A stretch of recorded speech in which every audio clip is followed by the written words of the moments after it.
Last time on Bosses, what if Kakarot was fighting Cooler, his master, and they were in a not brief, but they were in a very intense struggle. And let me just say, it was appearing one-sided, but Kakarot didn't have enough strength to fight him head on. But he was able to hold his own, and he was able to do some very good work, if I may say so myself. But we left it off where Kakarot was throwing all these key blasts and none of them were hitting. And then he grabbed himself by the bootstraps and said, "Final, supercharged, final." What was it? Demon Splash? I forgot. I'll retcon that in a moment. But we're gonna get back into it now. Who will win, Kakarot or Cooler?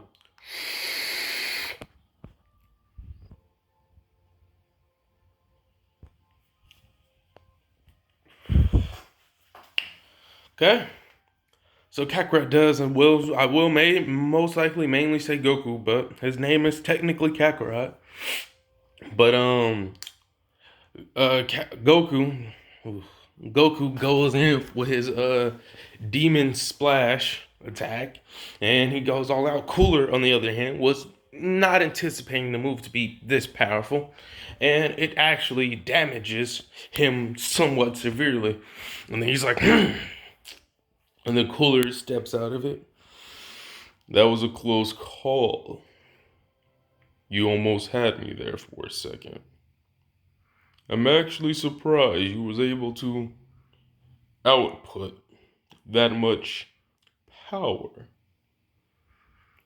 Well, if that's all you have to offer, while Kakarot's breathing extremely hard, panting, if that's all you have to offer, well, this fight is done. But before Cooler could utter any other words, he's get caught with a clean elbow to the chin, and then grabbed by his arm and kicked in the solar plex. And then before he could catch his breath, Kakarot grabs him by the tail and starts spinning and spinning and spinning and spinning, throws him up into the air.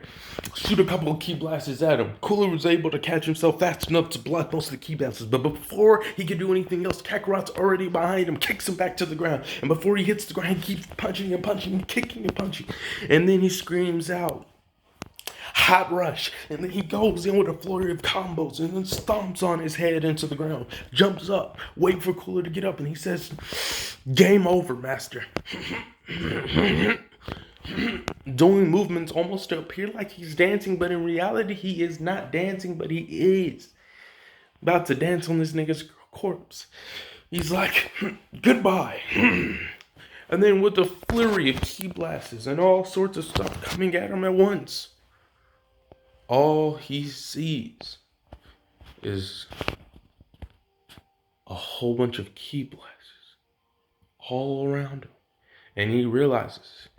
So, if I was on some God tier flow, we would have a flashback to where he was throwing all those key blasters around and none of them was hitting. And none of them were doing anything. But they wasn't meant to hit him. All those key blasters were sucking up the little energy that they kept exuding. So it was taking a little energy bit by bit from him and Cooler. So some are stronger than others. Some are weak, some are powerful, some are really powerful. And the Kakarot said, "I win." And then all you hear is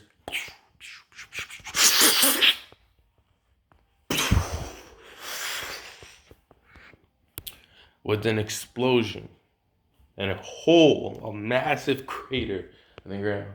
Cooler flies up. Tail slightly damaged. His little weird mouthpiece is damaged, even though that doesn't make any sense, but different story.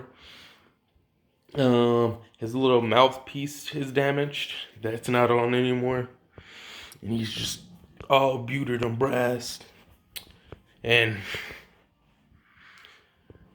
Kakarot barely having the will to stand, but is ready to throw down for the last time. Cooler falls down to his knees. And Kakarot looks down on him. Kakarot falls down himself. Cooler stands back up, puts his hand out.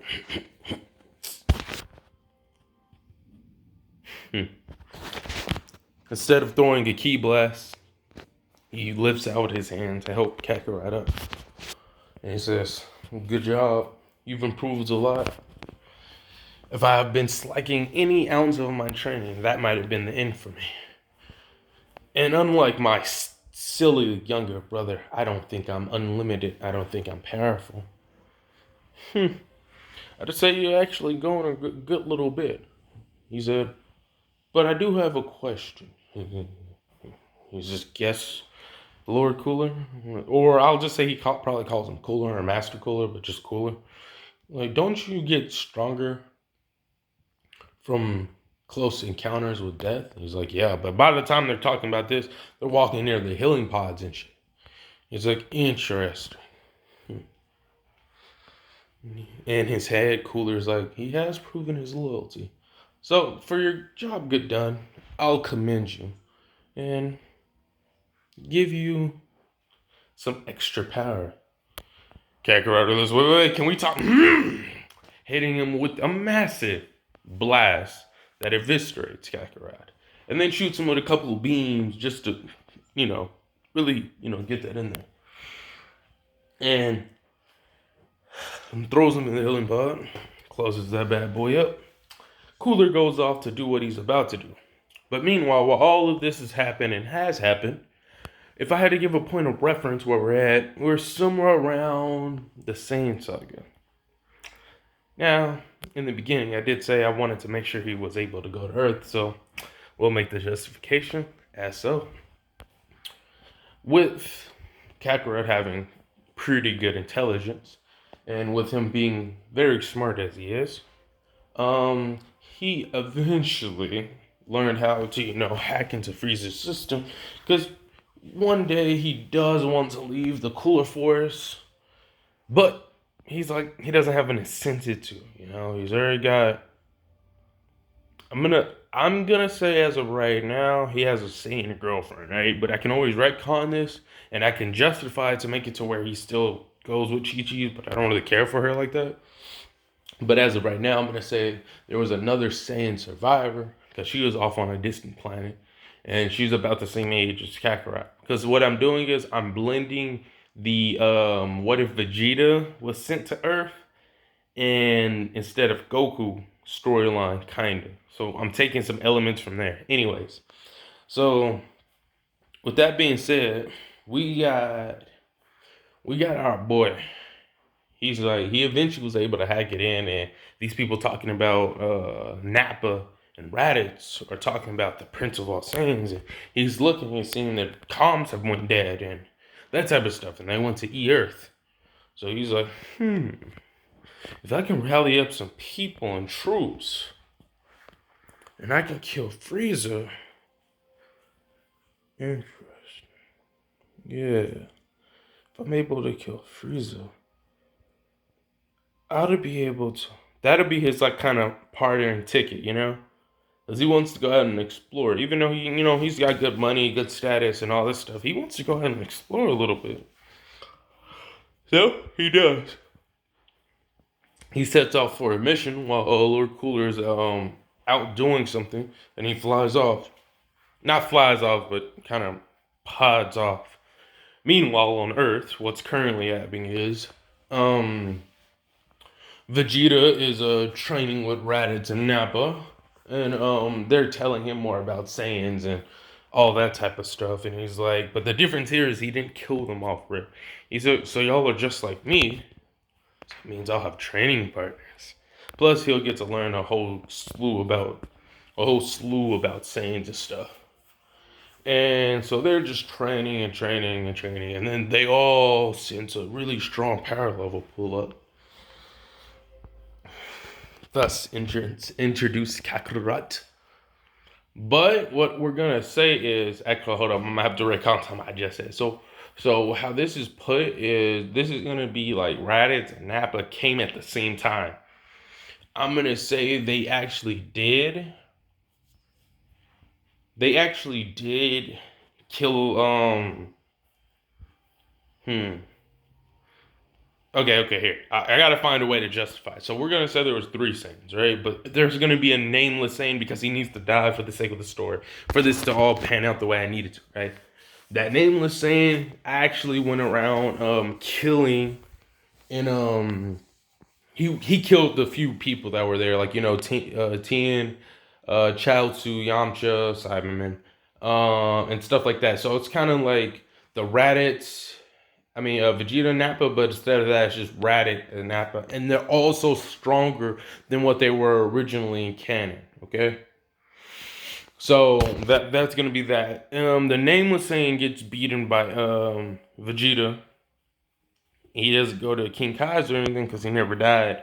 And eventually, after a while of them fighting or whatever, it's pretty much, Vegeta decides to let them live. But then, so they're trying to figure out what they're going to do. They eventually recover and all that stuff. And then they talk about how there's this emperor named like Frieza and stuff, and they're trying to defeat him. But, this and that. Plus, originally when the people died, they still had their scouters on, so they were talking about the Dragon Balls.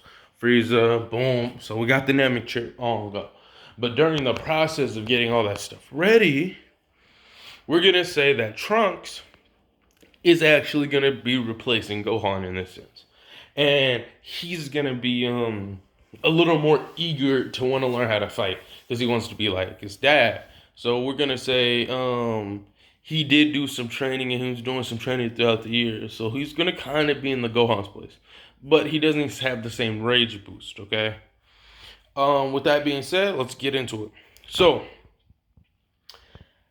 how this plays out is they're all trying to figure out, okay, we need to go to Namek, we need to wish, our people back, and then we'll figure out how we're gonna take care of this Frieza dude. This Frieza is just really strong, blah blah blah.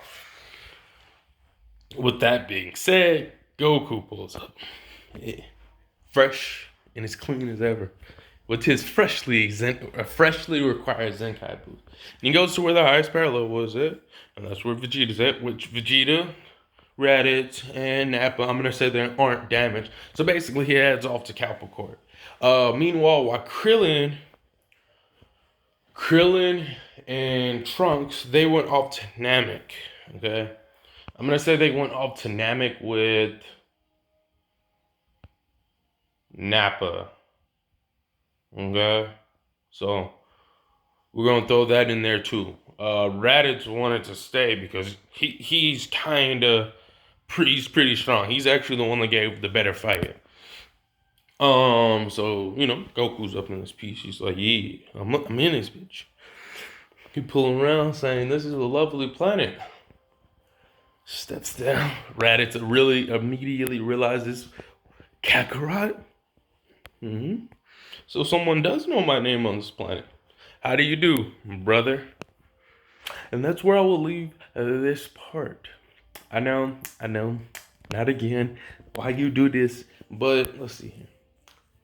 If this gets 10 likes within the first 24 hours of it being uploaded, actually being live uploaded, I'll upload the next part.